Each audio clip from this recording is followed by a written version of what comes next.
Jacob in 97.5, the KSL Sports Zone. Join Hans and Scotty coming up on Wednesday from Bar W Beef, their pop-up event at the IFA in Spanish Fork. They'll be there from noon to 3. Your chance to stock up for those summer barbecues with premium Bar W Beef meats. See you at the IFA in Spanish Fork for the Bar W Beef special pop-up sale. Speaking of Utah County, we're going to talk to Mitch Harper coming up here momentarily. He covers the Cougs for KSLSports.com. He does a terrific job.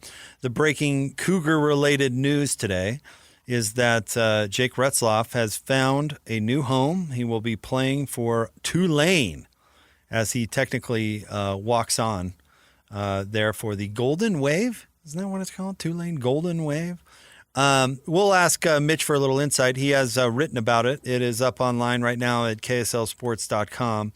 But maybe we'll get a little insight on where Jake is headed and why he chose Tulane specifically, but also where that leaves BYU and where they are in the process of selecting a starting quarterback for the upcoming year.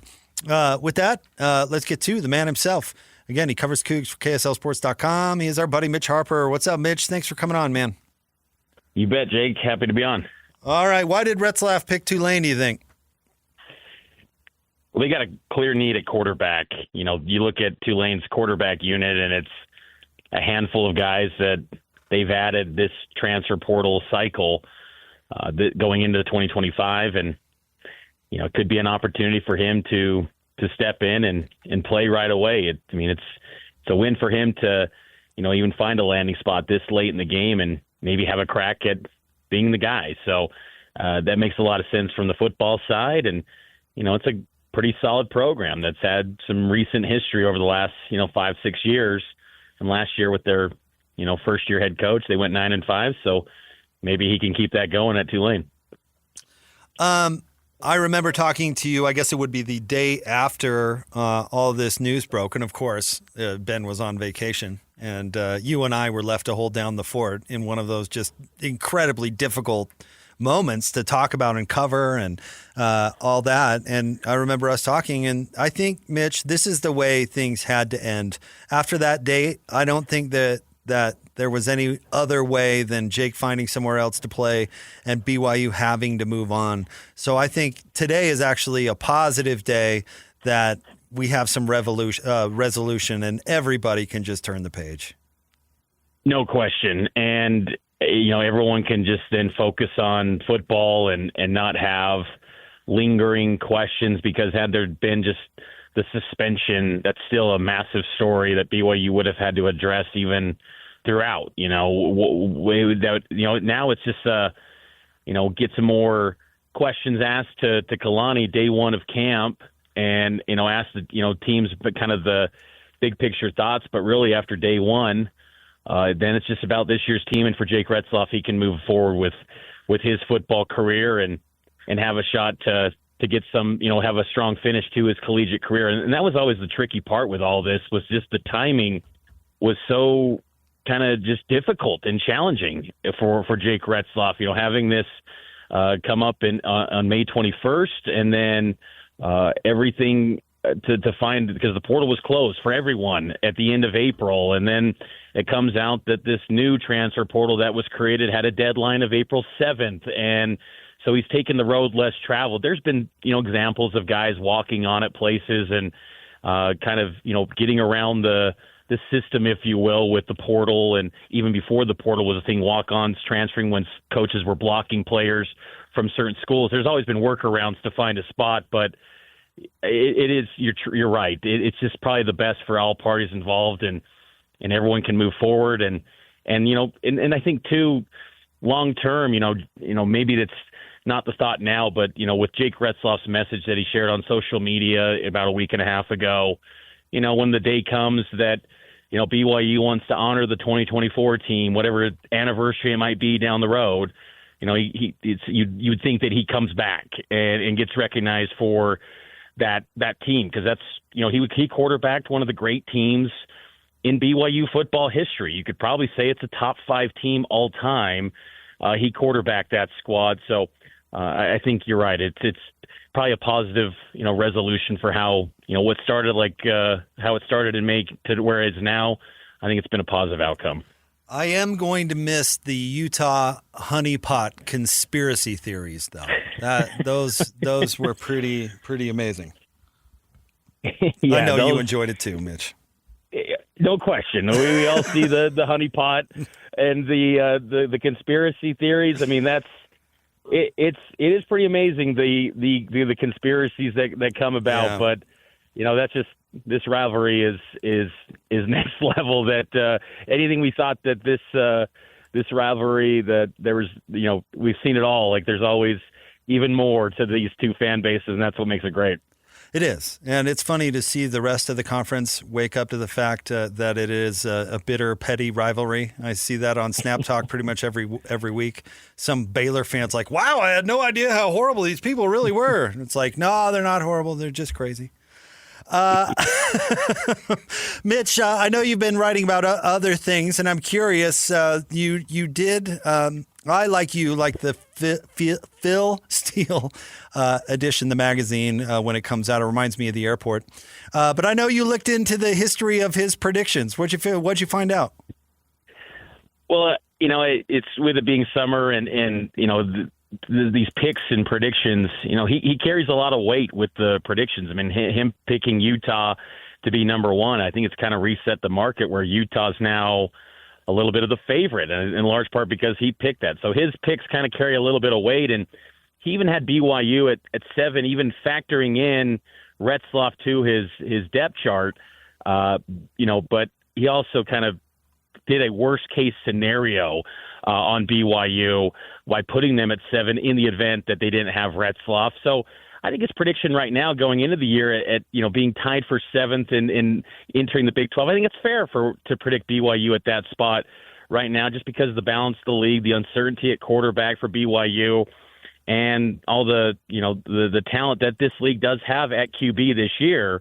I think it's a fair spot for the Cougars. But historically, he's been a guy that's been pretty low on BYU in the Kalani Sitake era. He was really bullish on him, his second year for Kalani, and that kind of backfired. They were 4-9, and ever since it's been a more hesitant approach to BYU. But BYU teams tend to do much better when they are a complete afterthought and underdog, and that's kind of the DNA, I think, of a lot of programs and just teams in this state.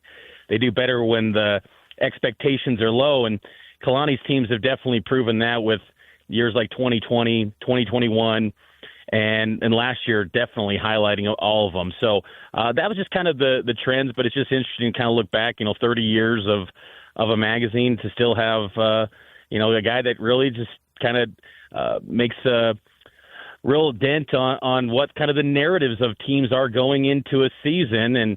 And I think that's what kind of caught my interest of looking back at the history of his picks on BYU. Right now, Mitch, if you had to make a guess, and of course, fall camp is where this will be decided, but do you think, what does your gut tell you about the quarterback? Who's got the edge? Man, it is a difficult quarterback battle to handicap. I would honestly give a slight edge, though, to McKay Hillstead because he's been in the program, for a year now, more than a calendar year. He was someone that had a lot of interest, from Power 4 programs coming out of the portal, and he's a good athlete. I just think that what's interesting about this battle, though, is, last year there was an open quarterback battle, and Bourguet and Hillstead did not enter the conversation at all in fall camp to get any first-team reps.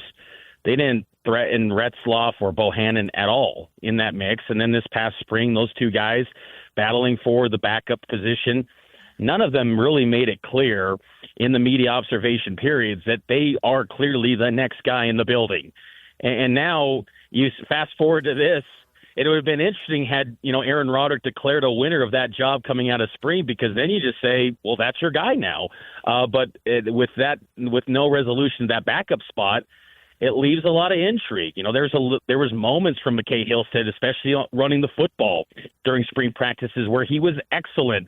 I thought Trayson Bourguet, his deep threat ability was much better than I expected, and he was a pretty accurate passer during spring practices. But but still, I don't know if any of these guys you'd say, you feel like you're going to go win a Big 12 title this year with those guys. And that's what's challenging about BYU this year is that they've got a team where they feel like all their positions are maybe the best they've had in the Kalani Sitake era. They could just be maybe a quarterback away.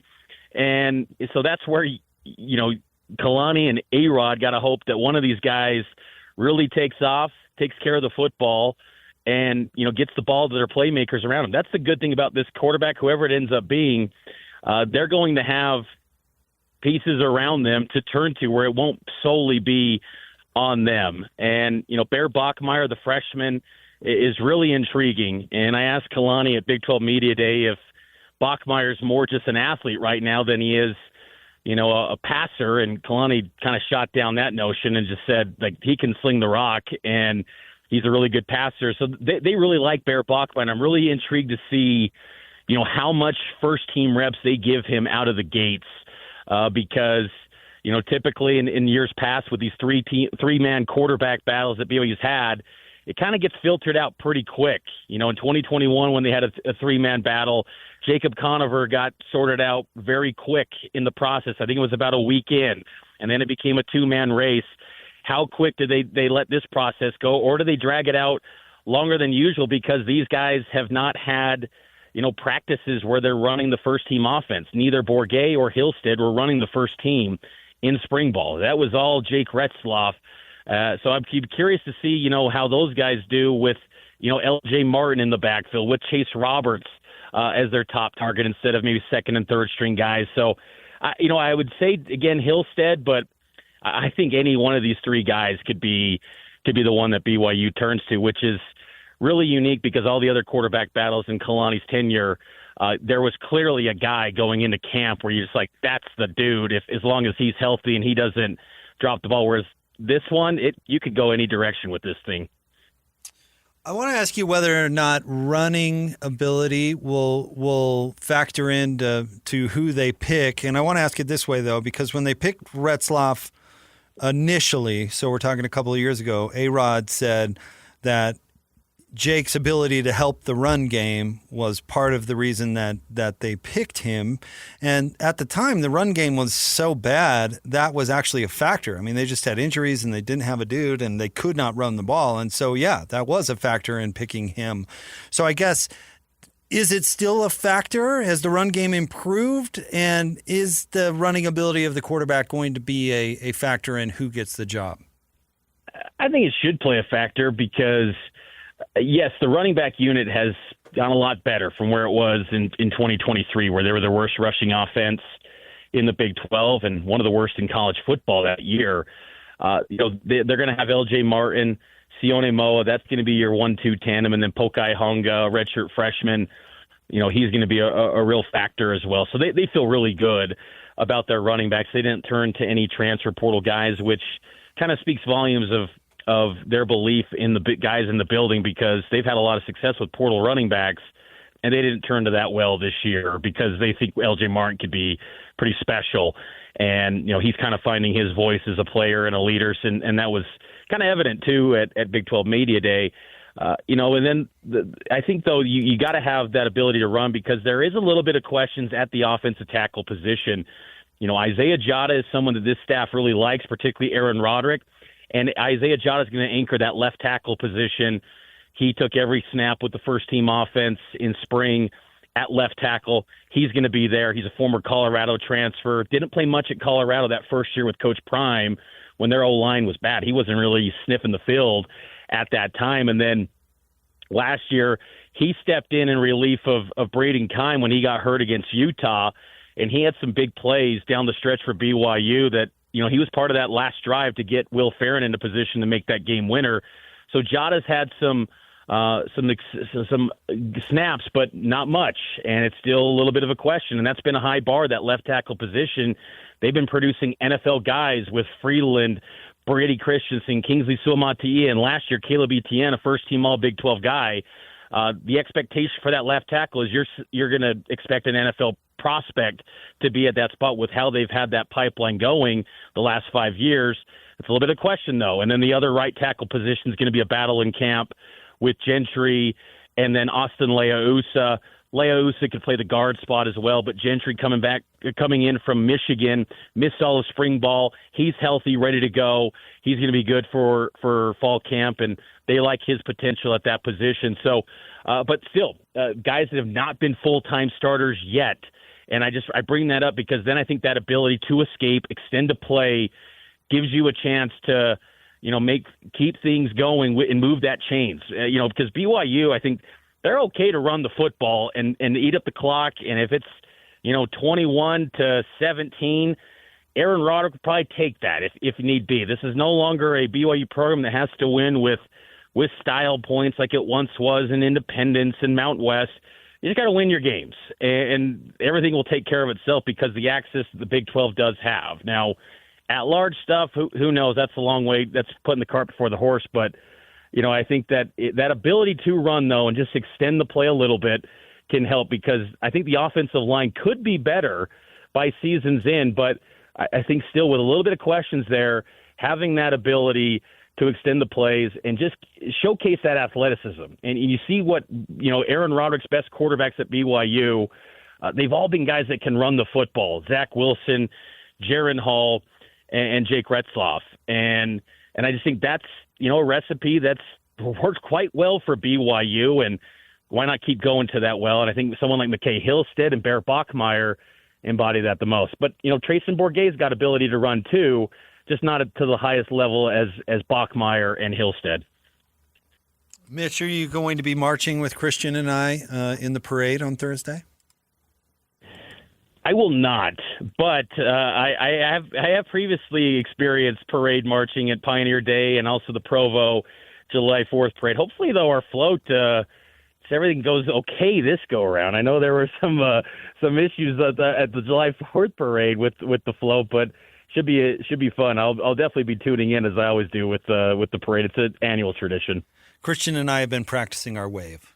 You got to really have that down in order to. Nobody wants to look dumb in a parade, Mitch. That's right. Nobody wants to look dumb. Mitch, thank you for coming on. We appreciate it. Of course, we love all your work. Follow it at kslsports.com. Thanks for jumping on, buddy. Hey, you bet. Take care, man. See you, Mitch.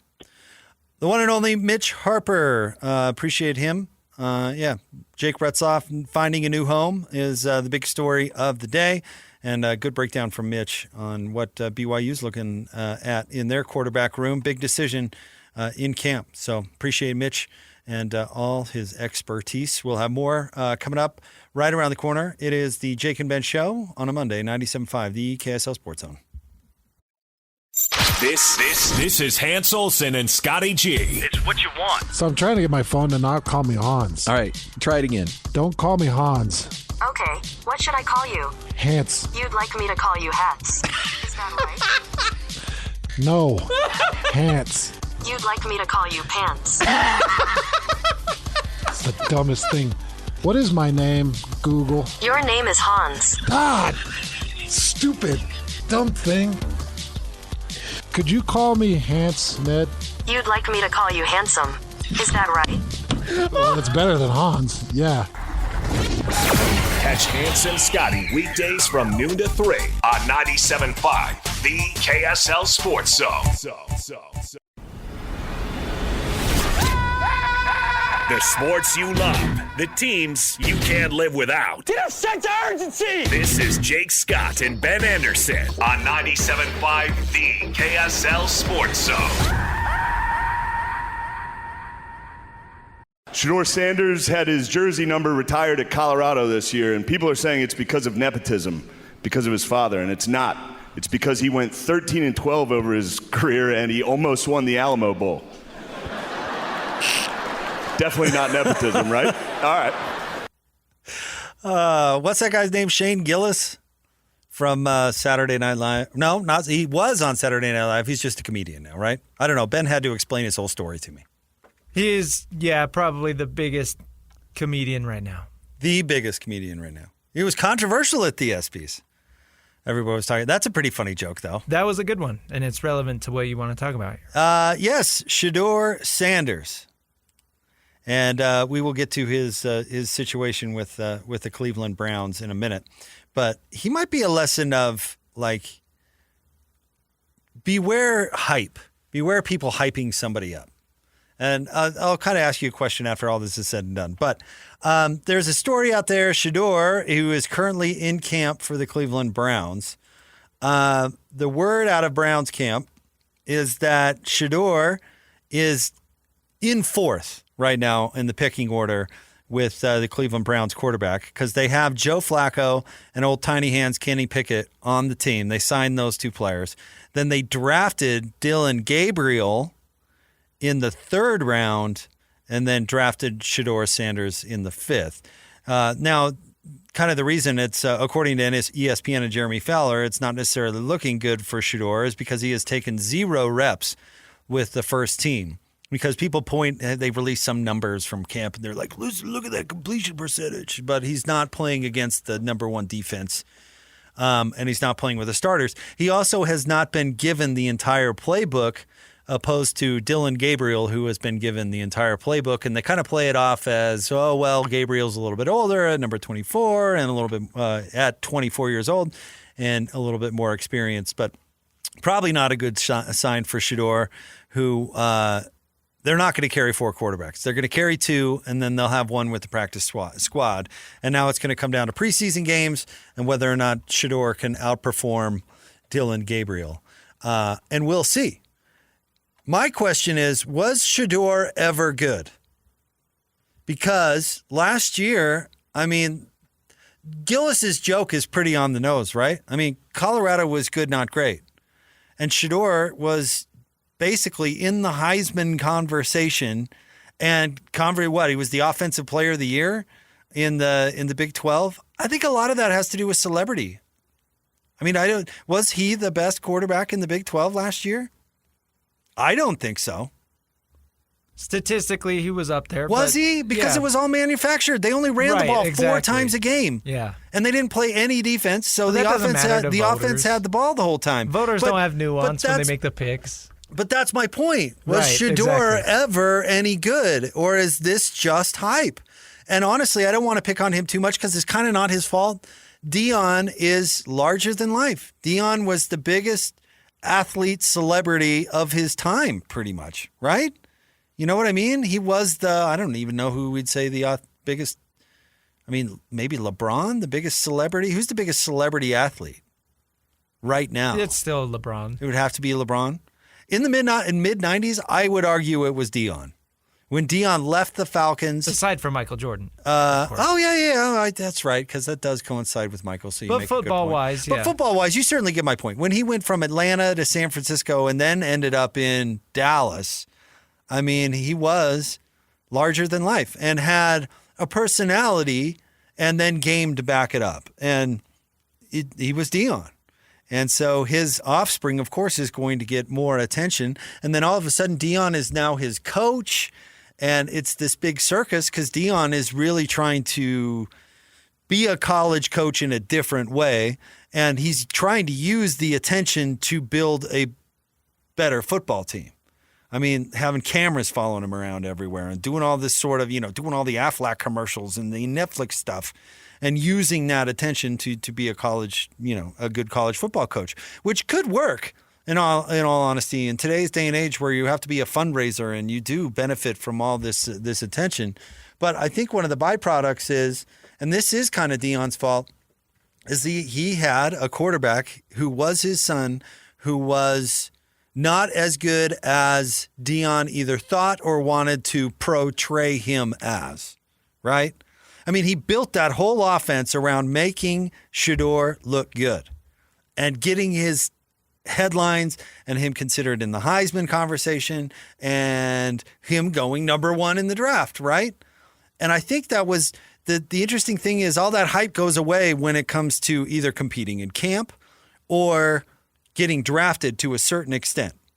And a lot of people thought, oh, he's getting a 5th round draft because not of his play, but because he mishandled interviews so badly and because people didn't want the circus with the attention surrounding his father. And he's really a 1st round guy, but he got taken in the 5th round because of all these exterior factors. And I even bought into that some because he did submarine his chances with interviews and by not, doing good interviews with teams he didn't want to go to. And I thought, oh, okay, the people just don't want that whole thing. I think it turns out that he's not that good. Because if he were a first-round guy who got affected because of the hype or the bias against his dad or whatever that is, he'd be beating out Dylan Gabriel to be on the Browns roster. Because Gabriel wasn't a first-round guy. He was a third-round guy. And the Browns probably picked Shedeur to come in and say, hey, we don't care which one of you that we keep. You're both rookies. We spent draft picks on both of you and not even good draft picks on both of you. So who may the best man win? And I think it looks at this point like it's Dylan Gabriel, at least in the eyes of the Cleveland Browns, on who's the better quarterback. Well, if Shedeur was a Heisman finalist top round guy who got submarined by the attention, wouldn't he be beating out Dylan Gabriel right now? Wouldn't he be beating out Tiny Hands? Old Tiny Hands, Pickett, or old man Flacco? Flacco's 105. If Shedeur were a first-round guy, he'd be getting all the top reps, right? They wouldn't be thinking about going with old man Flacco or old Tiny Hands. They'd be thinking about going with Shedeur. Shedeur might not make the team. I don't think he was ever that good. I think there was a situation manufactured to make him look good. Give him the best receiver that college football has seen, in a decade. And Travis Hunter, who absolutely is a legitimate star. And they had a couple other really good receivers, too. Absolutely. And then you don't even run the ball? So he's going to throw the ball 40 times? I mean, it's like air raid quarterbacks, but we fell for it. You know what I mean? Like, how many guys did Mike Leach coach that never got drafted because the draft eval was, oh, that's just a system guy. That's just that's another Leach quarterback who just is going to pile up, thousands and thousands of yards based on the system that they were playing in. But nobody really thought about that with Shedeur. Everybody just said, oh, well, the stats are there. I don't know. I don't know if he was that great. I wonder how good Colorado's going to be this year without Travis Hunter and Shedeur. Maybe they don't miss a beat that much if Sanders. I bet they run the ball more, though. What do you bet me they find a run game next year? Yeah, look out. Look out. The Buffs are going to start running it. I am curious because there's the other brother, Shiloh. And I don't know why Shedeur was chosen to be the one just because he played quarterback, I guess, or that whole situation there. But who decided that Shedeur was going to be the quarterback and Shiloh was going to be the safety? Was that Deion's doing from age 3 or 4? I don't know. Maybe he recognized Shedeur had arm talent and Shiloh doesn't. Kind of hard to build a defense around specifically getting the safety stats, though. Right, and that's true, too. How do you do that? Tackles, I guess. You tell the linebackers, listen, I don't want you making a single tackle. You let that guy go.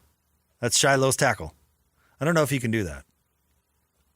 But I don't know the inner workings or relationship of the Sanders family.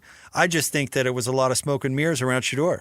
And Deion, it's tough to do a honest eval on your son, and you want your son to succeed. But it's also why I don't know if you should be coaching your son at the college level. Or at the pro level, if you want to look at good old Rick Brunson there in New York with the Knicks. I mean, isn't that a funny thing that we can all identify with? Like, Christian, did your dad coach at all with your He helped sports? out a little bit, yeah. Yeah. So did mine, and it was great. But there did come a point, and it was right around, teenager, almost going to high school or certainly going to high school, where it's like, all right, Dad, time for you to be in the stands. I need to, I'm taking this seriously. We're, need a good coach. Who was the soccer coach that the World Cup, U.S. World Cup soccer coach that had his kid on the team? You know what I'm talking about? Bradley, I think was his last name. I don't know. At some point, you need to move on from your dad being coach. It feels like this is the worst, the collegiate head coach is maybe one of the worst spots, right? Because you get fluffed up and then the narrative is that you were supposed to be a first-round quarterback and you fall to 5, and then you get to the NFL and they realize that you're not that talented, and that can submarine your entire career. Absolutely. At least with, Jalen's dad, he's been in the NBA. He's got paid. And that's just something he kind of has to put up with to the side, right? Yeah. But I think you got to cut the cord at some point. At some point, yeah.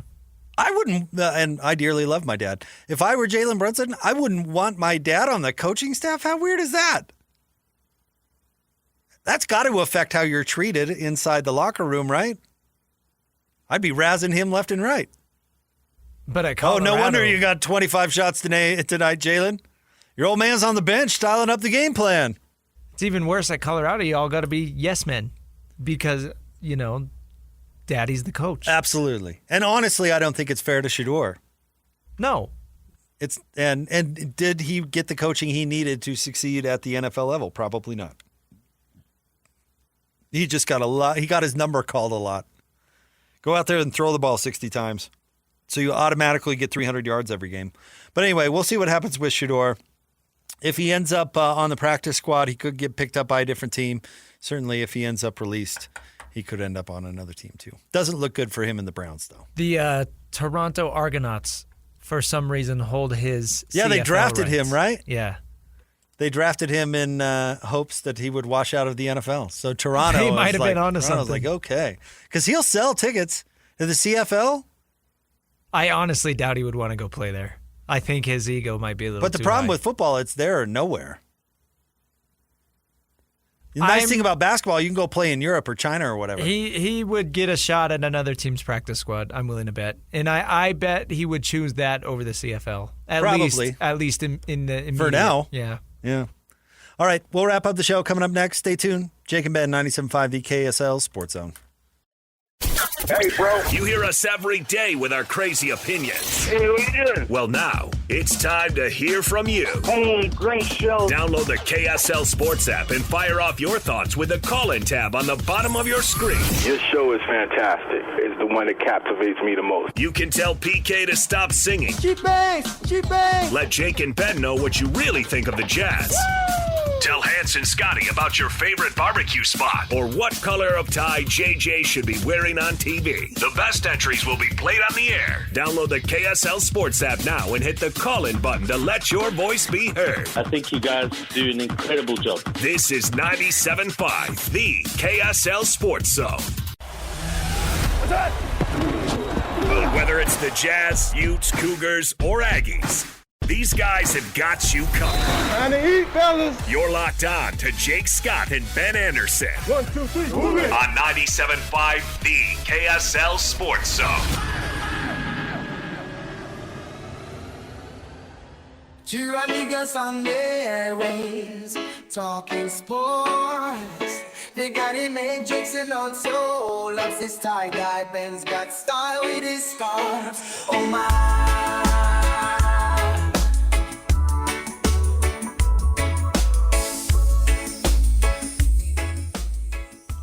Jake and Ben, 97.5, the KSL Sports Zone.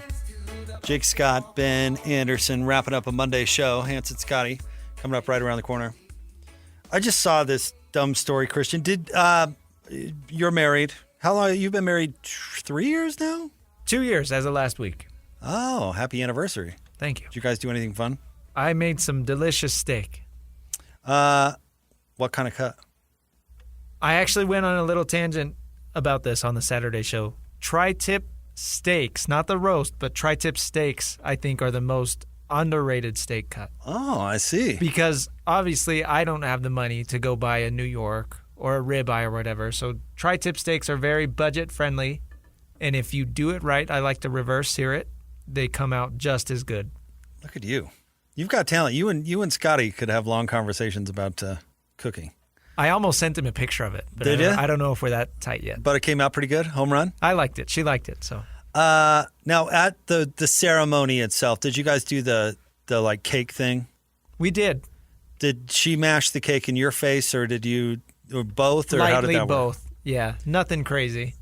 Did you do anything else mean? No. No, because you want the day to be about like positive, and especially when it comes to dealing with your bride, you don't want to be the reason that she doesn't have a good day. Right, and that's what I was pretty focused on. Yeah, me too. I'm with you. Did you see this video that's out there? It's all over the place with the A groom is taking pictures with the bride, so he's posing, dipping her, like dance dip or whatever, and they're holding that pose. And behind her is like a pool wherever they're getting married. So he's like dipping her over the pool, right? And so they get the picture, and then and it's very purposely. You should watch the video. It's very purposely. He drops her into the pool. So wedding gown and all horrible. Right into the pool. Pretty bold move on this dude's part. The hours that she probably spent on her hair and makeup, I'm assuming. I haven't seen what she looks like. Yeah, lovely person. Yeah, very, like any bride, done up. Absolutely, hair, makeup. And then he like celebrates after. Most important day of her life, and he just ruined it. He drops her right in. And then she kind of throws him in, and she seemed to have a good attitude about it. But that's a bold risk for that guy. That is a risk. Well, so you make it sound like her reaction was somewhat positive, though, right? She had a smile on her face a little bit, not like laughing, but maybe this was staged. Maybe this was to go Snap Talk famous. Even then, yeah. Maybe it's just their personality. Like she is okay with it. The day's too important, right? That's a bold risk for that guy. That she's gonna be okay with that. I wouldn't do it. I don't know. Did your wedding go well? Did everything go without a hitch? It was, yeah. It was nice and smooth. We had one kind of funny one. We got married at one place and then had our reception at another. We had our reception at Delta Center. Oh, that's cool. Yeah, it turned out pretty well. So we got a limo to go from where we got married to Delta Center. And I cheaped out on the limo. We were paying for our own wedding and didn't have any money at the time, so I bought the least expensive limo that I could find, right? Well, this limo had to be from like 1978. It was like dirty when it showed up. Like they had like champagne glasses in there, that were dusty. Did they have like the roll-up windows? I think so. So we're rolling along, right? Our entire wedding party is in this limo, and we're on I-15. And all of a sudden, I hear just honking, just honk. And I'm looking out the window because we're not paying attention, right? I look out the window, and we are going like 10 miles an hour on the freeway, and people are just slinging by us. And we asked the driver, we're like, what's going on, dude? And he's like, oh, we're overheating. I was like, overheating in the middle of the freeway with a wedding party in the limo? And at this point, we're probably just passing, I don't know, the ballparks, Miss Ballpark, that area on I-15 going downtown. And the limo driver goes, you know what, I'm just pressing it. And so we went like 10 miles an hour the rest of the way to the arena. And when we got there, it was absolutely like something out of a cartoon. It was like, clunk, clunk, clunk. And he pulls up the hood and it goes, the steam goes everywhere. So we go in and do the reception, right? So several hours, we leave at like 11 p.m. That limo was still there in that spot where it died when we left. Right out in front of the arena too. They didn't even tow it. I don't know when. I don't know what happened to that thing. That was kind of funny. That was probably the worst thing that happened during the whole process. At least you made it, though. Yeah, it exactly. Didn't seriously derail anything. If that dude put us out on the side of I-15, the whole wedding party, that had the potential to ruin it. You know what I mean? All right. Hans and Scotty are coming up next. Jake and Ben. Ben will be back next week. He's on vacay. We'll talk to you tomorrow, 97.5, the KSL Sports Zone.